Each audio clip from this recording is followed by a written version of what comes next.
Welcome back, everyone, to Complete Aviation Solutions Deep Dive number 26. This time we're going to be looking at Airbus, fresh off their fiscal year 2024 results. And, it's kind of interesting. It's a bit of a mixed bag, really. You see record deliveries, and they're offering a bonus dividend to investors. But at the same time, there's some whispers of trouble in their space program.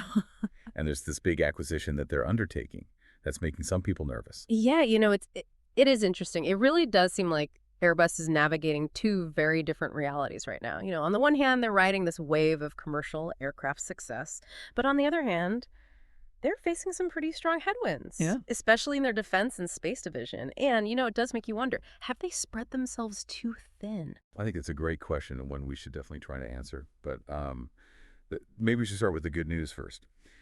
Airbus delivered a pretty impressive 766 commercial aircraft this year, and they exceeded their own projections, bringing in quite healthy euro 5.4 billion in EBIT adjusted.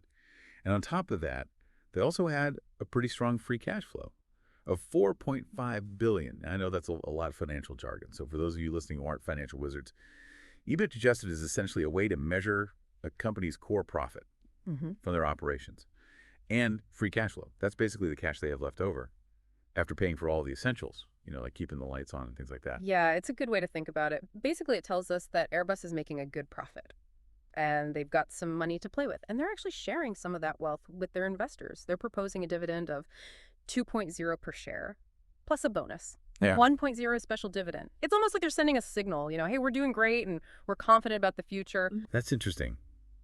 The special dividend. It does make you wonder, are they trying to sweeten the pot a little bit? Especially given some of the challenges that they're facing. Maybe we should dig into that a bit. Like how each division is actually performing. Let's start with commercial aircraft. Their bread and butter. Yeah, the commercial aircraft division. That's definitely the star of the show right now. And it's particularly the wide-body aircraft market that's doing well. It seems like everyone wants to travel again after the pandemic. And Airbus is in a really great position to capitalize on that demand. Yeah, that makes sense. So then there's Airbus Helicopters, which also seems to be enjoying positive growth in both the civil and military sectors. They seem to be a pretty steady performer. They are, but things get a little bit, a little bit less rosy. When we look at Airbus Defense and Space, they actually posted a 1.3 billion EBIT adjusted loss, despite having a very strong order book. It's a pretty big red flag, especially considering how well they're doing overall. Wait, a loss that big? I mean, that seems like a major issue they need to address, especially with this big restructuring they're planning. Yeah, you're absolutely right. And what's interesting is that a lot of this loss seems to be tied to problems with their space programs. Now, they're not really giving a lot of specifics, but it does raise some questions about, their ability to compete in this increasingly crowded space race. So it's kind of a tale of two Airbuses right now. One soaring high with commercial success, and the other kind of struggling in this defense and space arena. It's a complex picture for sure. And then you have this other big thing, the elephant in the room, this acquisition. Airbus is planning to acquire work packages from Spirit Aerosystems. They build parts of the airplane structure. Yeah, it's a pretty bold move. I know some analysts are kind of scratching their heads over this one, especially with all the other stuff that Airbus has going on right now. Yeah, I can see why they'd be hesitant. I mean, it's a pretty ambitious timeline, too. They're hoping to fully integrate all these work packages by July 1st, 2025, which is no small feat. No. Not at all. And it's going to be expensive, too. I mean, Airbus even admitted that, this acquisition. While it's not going to impact their EBIT adjusted in the short term, they're projecting a pretty big hit to their free cash flow, like mid-triple-digit millions. That's a lot of cash. It is. But I think Airbus is looking at the long game here. They're trying to boost their production capacity and really strengthen their control over the supply chain, especially for their A320 family of aircraft, which is, their most popular model. But doesn't this acquisition, doesn't it make them even more vulnerable in a way? I mean, with all the geopolitical uncertainty and the lingering supply chain issues from the pandemic, and didn't they have this whole list of potential risks in their safe harbor statement? Yeah, you're absolutely right. It is a gamble. I mean, Airbus is definitely walking a tightrope here. You've got the war in Ukraine, potential trade disruptions, the ongoing effects of the pandemic. Any of those things could throw a wrench in their plans.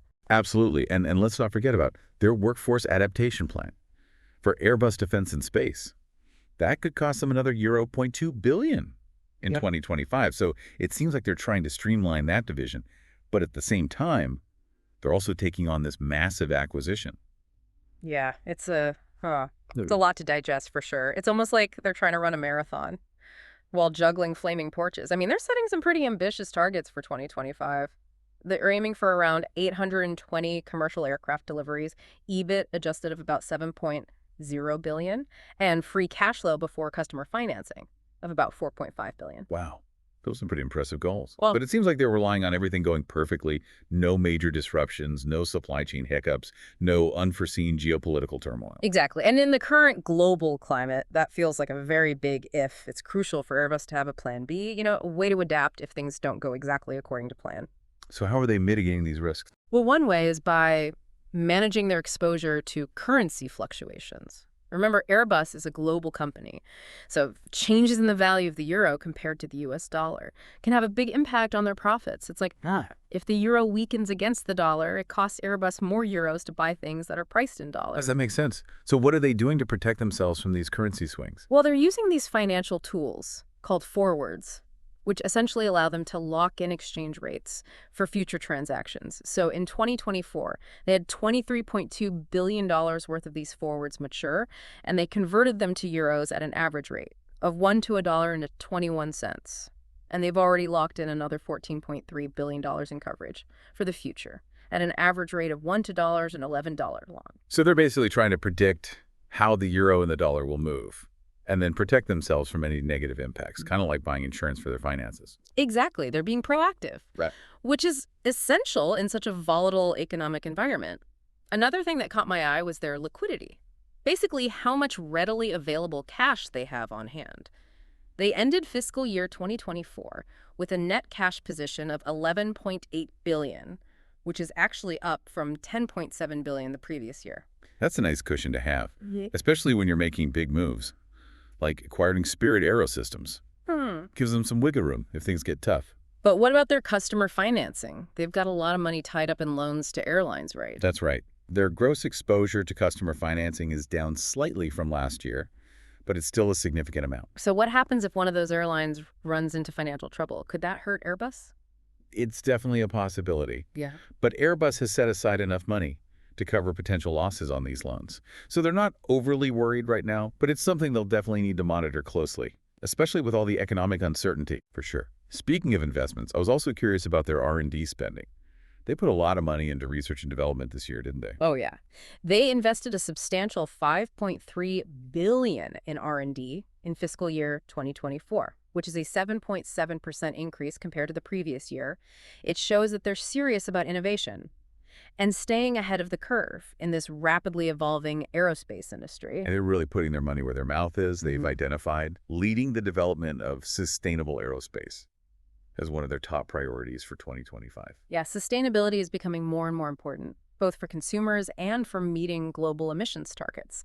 And Airbus seems to be recognizing this and investing in cleaner, more fuel-efficient technologies. And it's smart from a business perspective, too. Being a leader in sustainable aviation could give them a real competitive edge in the long run. Absolutely. But all this innovation and ambition, it needs to be balanced with careful management of their existing operations. Remember, they're also trying to ramp up production of their commercial aircraft, especially the A320 family, to meet that growing demand for air travel. Right.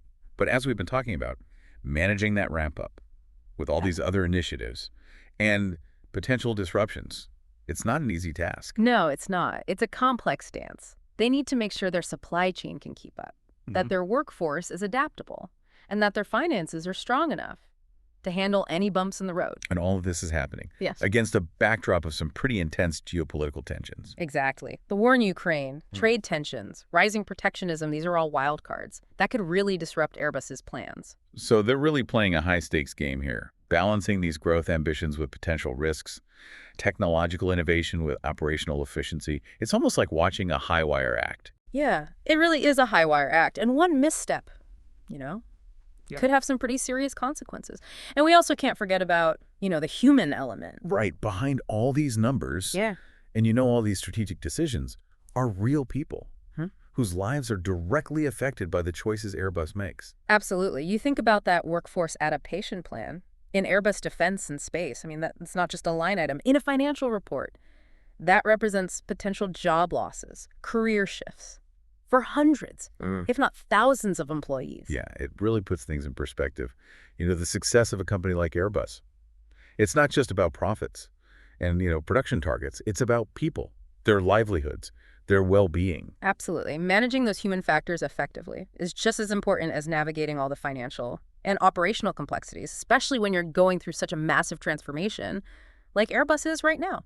So as we wrap up this deep dive into Airbus, what's a big takeaway for our listeners? What should they be paying attention to in the coming months and years? Well, I think the key message here is that Airbus is at a crossroads. They're performing well in some areas, struggling in others, and they're making some big bets that could either pay off really well or backfire spectacularly. A classic tale.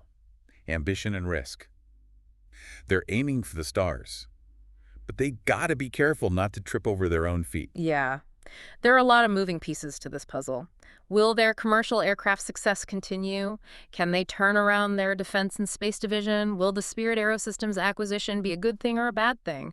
How will they navigate the geopolitical minefield and the push for sustainability? And how will they take care of their people, their most valuable asset? These are all great questions, and we'll be watching closely as Airbus's story unfolds. It's a story with high stakes, complex characters, and an uncertain ending. We'll be here to help you make sense of it all as it develops. Thanks for joining us on this deep dive into the world of Airbus. Until next time, keep your eyes on the skies.